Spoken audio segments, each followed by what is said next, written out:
Se van a quedar ustedes a cuadros de lo que aparece confirmado en esas agendas. Eran cosas que ya veníamos investigando algunos. Ya habíamos informado, por ejemplo, de esta persona que van a ver ahí, que ahora les voy a dar el nombre.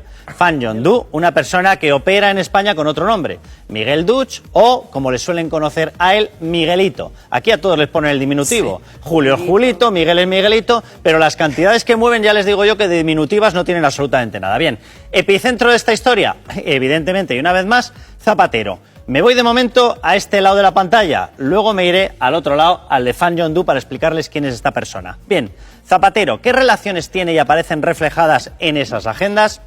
Prepárense. 6 de febrero de 2025, y ahora les digo la importancia de esta fecha. ¿Qué ocurre ahí? 16 horas, se marca un espacio aproximadamente de 1 hora, ¿y con quién se ve Zapatero? Con Pedro Sánchez en la Moncloa. Bien, ¿qué es lo que ocurre inmediatamente después de tener este encuentro en la Moncloa? Repito, y directamente con el presidente del gobierno. 2 horas después empiezan a aparecer una serie de indicaciones, plan. Bien, pues en esas indicaciones, ¿con quién se acaba viendo? Pues se acaba viendo con Du. ¿Quién es Du? Fan Jong-du, más conocido en España como Miguelito Duch. Bien, ¿qué es lo que ocurre? Ahora vamos con la explicación de quién es este señor. ¿Qué es lo que ocurre 2 meses después de esto? Pues lo que ocurre es la visita a China por parte de Pedro Sánchez. Por lo tanto, ¿qué es lo que piensa la investigación del caso de la UDEF? Lo que piensa es que, evidentemente, esta reunión con Pedro Sánchez y estas visitas con Fan Jong-du, fueron para preparar la visita. Es decir, que se le habría puesto un guión por delante a Pedro Sánchez que ejecutó en esa visita oficial a China. Y ahora nos vamos a quién es este personaje, quién es esta persona. Fan Jong-du. Miren, Fan Jong-du es una persona que el propio CNI intentó conseguir la nacionalidad española, y fue el propio CNI el que emitió un informe urgente corriendo diciendo: paren el carro, porque este señor tiene, de forma diplomática, relaciones con el espionaje chino. Vamos, que era un espía chino a ojos del CNI. Esta era la persona con la que se estaban viendo, esta era la persona con la que se veía Zapatero, esta era la persona con la que se prefijaba una especie de guión, sospecha la UDEF, para que posteriormente fuera en visita oficial Pedro Sánchez. Bien, de Fan Jong-du, que hay ya totalmente acreditado un pago de 104.410 euros a través de una sociedad que se llama Mino Advisors y que habría llegado a todo el entramado de sociedades interpuestas de José Luis Rodríguez Zapatero, el del espía chino, literalmente. Bien, pero es que además Fan Jong-du aparece luego en un entramado, en el de Huawei.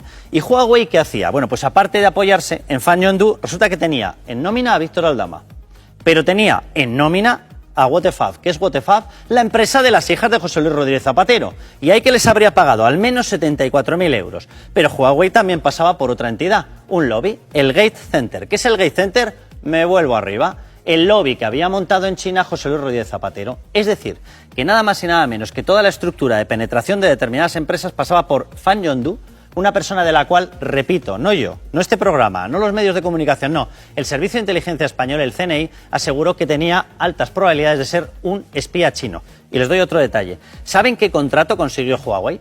Huawei ha conseguido nada más y nada menos que, con toda la alerta de Estados Unidos, de Alemania, con toda la alerta de Francia, con toda la alerta de la Unión Europea, con la alerta de la OTAN diciendo que no se contrate porque hay altas probabilidades de que esté dando paso a espionaje chino. Bien, pues con todo eso, ¿saben qué contrato le hemos dado en España? El contrato de control informático de SITEL, el servicio de escuchas telefónicas de la Policía Nacional con orden judicial. Cada vez que hay una orden judicial y se interviene un teléfono, pasa por esta empresa.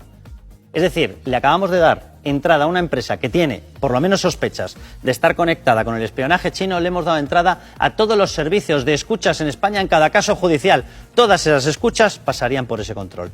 De esto estamos hablando. Esta es la trama china. Hay coincidencias que pueden ser perfectamente inocentes. Y luego están las coincidencias que, por su naturaleza, obligan a pedir explicaciones.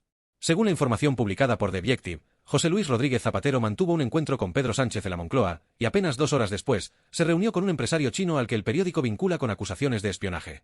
El propio medio resume la secuencia señalando que Zapatero se citó con su amigo, espía, chino 2 horas después de verse con Sánchez. Conviene empezar por lo elemental. Que 2 reuniones se produzcan con pocas horas de diferencia no demuestra por sí mismo que exista relación entre ellas, ni acredita que se transmitiera información alguna. Tampoco una acusación o caracterización periodística convierte automáticamente a una persona en un espía probado. Pero precisamente por eso la cuestión verdaderamente incómoda no debería plantearse mediante una condena anticipada, sino mediante preguntas muy concretas. ¿De qué habló Zapatero con Sánchez? ¿De qué habló posteriormente con su interlocutor chino? ¿Existió algún asunto común entre ambos encuentros? ¿Conocía Moncloa que esa segunda reunión iba a producirse? ¿Y existe alguna explicación pública que permita descartar cualquier conexión? Porque aquí aparece un problema político mucho más amplio que una simple anotación de agenda. Zapatero hace años que dejó la presidencia del gobierno, pero eso no significa que haya desaparecido de los grandes asuntos políticos españoles. Al contrario, continúa apareciendo como interlocutor, mediador y figura con acceso privilegiado a dirigentes políticos y actores internacionales. Cuando un expresidente conserva semejante capacidad de interlocución, la frontera entre actividad privada, influencia política y diplomacia informal merece una transparencia extraordinaria. Y China no es precisamente un actor internacional irrelevante. Estamos hablando de una superpotencia económica, tecnológica y geopolítica cuya relación con Europa está atravesada por debates sobre telecomunicaciones, infraestructuras críticas, inversiones estratégicas y seguridad nacional. En semejante escenario, cualquier relación relevante entre antiguos altos cargos españoles y personas conectadas con intereses chinos merece ser conocida con precisión, especialmente cuando esos mismos antiguos dirigentes mantienen acceso al actual presidente del gobierno. El asunto se vuelve políticamente explosivo por la secuencia temporal descrita. 2 horas. Esa proximidad no prueba absolutamente nada, pero hace inevitable una pregunta: ¿qué ocurrió entre una reunión y la otra? La respuesta podría ser tranquilizadora. Podría no haber ocurrido nada. Podría tratarse de 2 citas completamente independientes. Pero precisamente por eso resultaría tan sencillo despejar las dudas ofreciendo información suficiente sobre el contenido y finalidad de los encuentros. El silencio, las respuestas vagas o la ausencia de explicaciones no demuestran ninguna irregularidad, pero sí dejan abierto un espacio que inevitablemente se llena de sospechas. Hay además una cuestión institucional que trasciende a Zapatero. Cuando un expresidente entra en Moncloa para entrevistarse con el presidente en ejercicio, ya no estamos exclusivamente ante la actividad privada de un ciudadano. Estamos ante una reunión con la máxima autoridad del Ejecutivo. Los españoles tienen derecho a preguntarse qué papel desempeña realmente Zapatero alrededor del gobierno de Pedro Sánchez, si actúa exclusivamente como antiguo dirigente socialista y consejero informal, si desarrolla tareas de mediación conocidas por el Ejecutivo o si mantiene una red propia de contactos internacionales cuyos objetivos no siempre son públicos. Y ahí está probablemente el aspecto más polémico del caso. El problema no es demostrar una conspiración. El problema es que una democracia no debería necesitar teorías conspirativas para conocer qué hacen personas con semejante capacidad de influencia. Si todo fue normal, que se explique. Si las reuniones no tuvieron ninguna relación, que se aclare. Si Zapatero acudió a Moncloa exclusivamente para hablar de política nacional, que se diga. Y si su posterior encuentro pertenecía exclusivamente a sus actividades privadas, también puede explicarse. Lo que resulta difícil de aceptar es que la sociedad tenga que reconstruir mediante agendas, filtraciones y exclusivas periodísticas la actividad de un expresidente que continúa reuniéndose con el jefe del gobierno mientras mantiene contactos internacionales de enorme sensibilidad. La transparencia precisamente sirve para esto, no para demostrar culpabilidades, sino para evitar que las sospechas ocupen el lugar de los hechos. Porque quizás no haya absolutamente nada detrás de esas 2 reuniones. Pero cuando un expresidente sale de la órbita de Moncloa y apenas unas horas después aparece reunido con una figura sobre la que pesan acusaciones tan delicadas, preguntar no es conspirar. Lo verdaderamente sorprendente sería considerar que nadie tiene derecho a hacerlo. Hay más agentes protegiendo las vacaciones de Pedro Sánchez. Es que Pedro Sánchez está yéndose a bucear en embarcaciones de la Guardia Civil. Es que es todo una puta vergüenza. Es un gobierno traidor y lo que hay que hacer es enjuiciarles y sentarles en el banquillo. Y por eso Vox ha solicitado la activación del artículo 102 de la Constitución, que prevé el mecanismo para enjuiciar al presidente del gobierno por traición.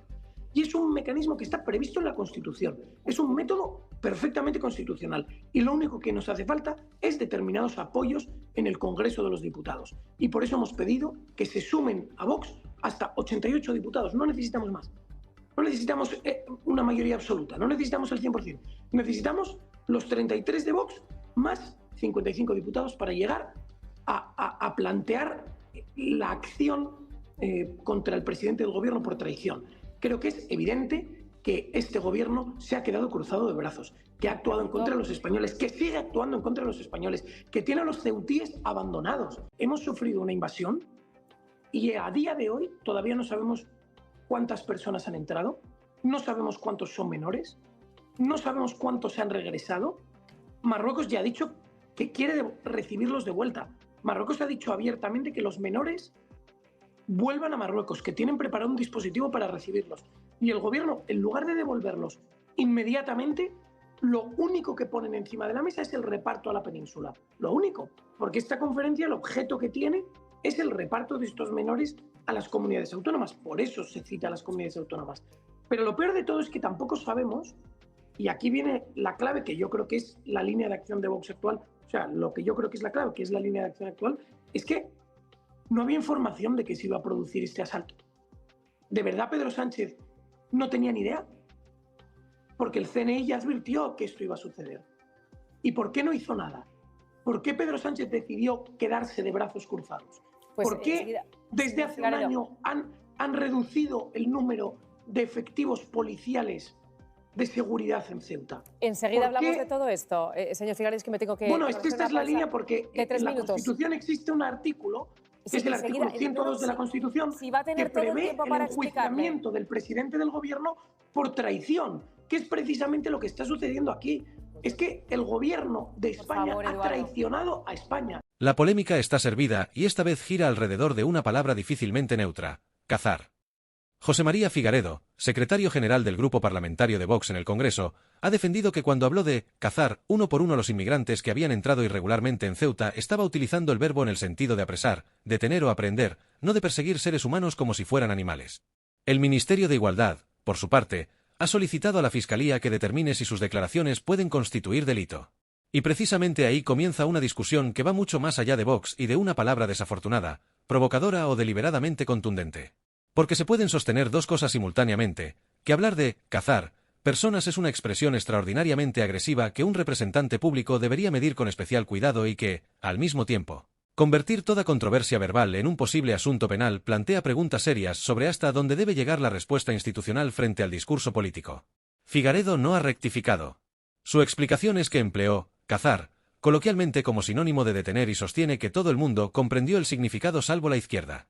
También acusa al gobierno de utilizar la controversia para desviar la atención de lo que considera el verdadero problema: la situación fronteriza de Ceuta y la actuación del Ejecutivo. Ahí está el choque político de fondo. ¿Qué debe ocupar el centro del debate? ¿La brutalidad de una palabra o la eficacia de la política fronteriza? La respuesta más incómoda quizás sea las dos cosas. Porque exigir responsabilidades al gobierno por su gestión migratoria no obliga a describir a los inmigrantes con términos que puedan interpretarse como deshumanizadores. Pero condenar el lenguaje de Figaredo tampoco debería servir para evitar preguntas sobre cómo se controla la frontera, cuántas personas han entrado irregularmente, qué capacidad tiene Ceuta para atenderlas o qué procedimientos legales de devolución pueden aplicarse. De hecho, mientras se desarrolla esta batalla política, Interior continúa reforzando Ceuta. El gobierno ha anunciado 45 policías nacionales adicionales y una veintena de funcionarios para acelerar procedimientos relacionados con extranjería. Según Grande Marlaska, actualmente operan allí 880 policías nacionales, 270 más que antes del inicio de la crisis, y 714 guardias civiles, casi 200 más que previamente. Es decir, existe un problema operativo real independientemente de cómo se valore el lenguaje de Vox. Y esto convierte la polémica en un magnífico ejemplo de uno de los vicios habituales de la política española: discutir apasionadamente sobre las palabras mientras los problemas materiales quedan sepultados bajo la batalla partidista. ¿Fue irresponsable utilizar cazar? Es perfectamente defendible responder que sí. Un diputado nacional sabe, o debería saber, que no habla en una conversación privada. Las palabras pronunciadas desde una posición institucional tienen consecuencias y utilizar vocabulario asociado habitualmente con la persecución de animales para referirse a personas facilita inevitablemente una lectura deshumanizadora, aunque posteriormente se explique que la intención era utilizar una acepción equivalente a capturar. Pero de ahí surge otra pregunta igualmente incómoda. ¿Debe intervenir la Fiscalía cada vez que un político utiliza una expresión repugnante, incendiaria o susceptible de una interpretación ofensiva? Porque una democracia necesita límites frente a amenazas, incitación delictiva o discursos que puedan vulnerar la legislación. Pero también necesita un espacio extraordinariamente amplio para la expresión política, incluso cuando esa expresión resulte desagradable, exagerada o profundamente ofensiva para una parte de la sociedad. La cuestión jurídica tendrá que determinarla quien corresponda. La política, sin embargo, puede juzgarse inmediatamente. Y políticamente Figaredo parece haber decidido no retroceder ni un centímetro. No solamente mantiene su explicación sobre cazar, sino que eleva considerablemente el enfrentamiento, acusa al Ejecutivo de haber abandonado a los ceutíes y plantea activar el artículo 102 de la Constitución para enjuiciar a Pedro Sánchez por traición. Aquí el debate cambia completamente de dimensión. Porque acusar políticamente a un gobierno de incompetencia es una cosa. Hablar de traición y reclamar que el presidente termine ante un tribunal es otra muchísimo más grave. Para sostener semejante acusación en sentido jurídico, hacen falta fundamentos que van mucho más allá de considerar equivocada, negligente o insuficiente una política migratoria. Y exactamente el mismo rigor que debe exigirse al gobierno cuando intenta llevar determinadas palabras ante la Fiscalía debe exigirse a la oposición cuando introduce conceptos penales extraordinariamente graves en el combate político. Sí, cazar no debería utilizarse alegremente, traición, tampoco. Pero existe otra cuestión que amenaza con desaparecer detrás del espectáculo: Ceuta. Mientras Madrid discute qué quiso decir exactamente Figaredo, la ciudad autónoma necesita saber qué política fronteriza va a aplicarse, cuántos recursos permanentes tendrá, qué coordinación existe con Marruecos y qué ocurrirá con quienes hayan accedido irregularmente. Grande Marlaska sostiene que el Ejecutivo está actuando coordinadamente con Marruecos y aplicando la ley de extranjería y los derechos humanos, y ha afirmado que quienes hayan entrado irregularmente no serán trasladados automáticamente a la península ni regularizados por esa circunstancia.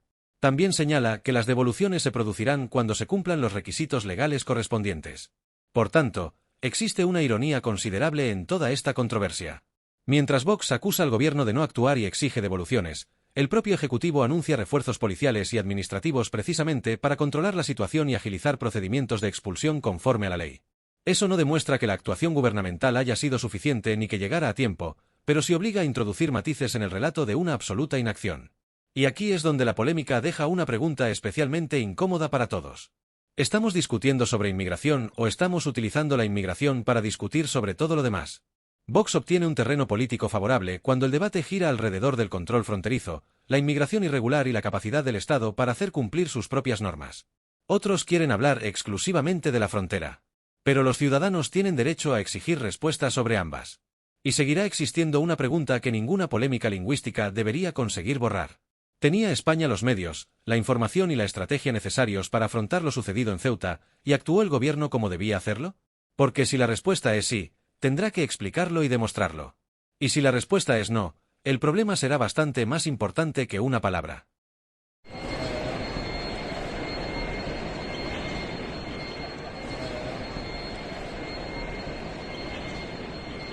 No, porque me está mi familia esperando, que vengo de Canadá y tengo que irme... Taxi, venga.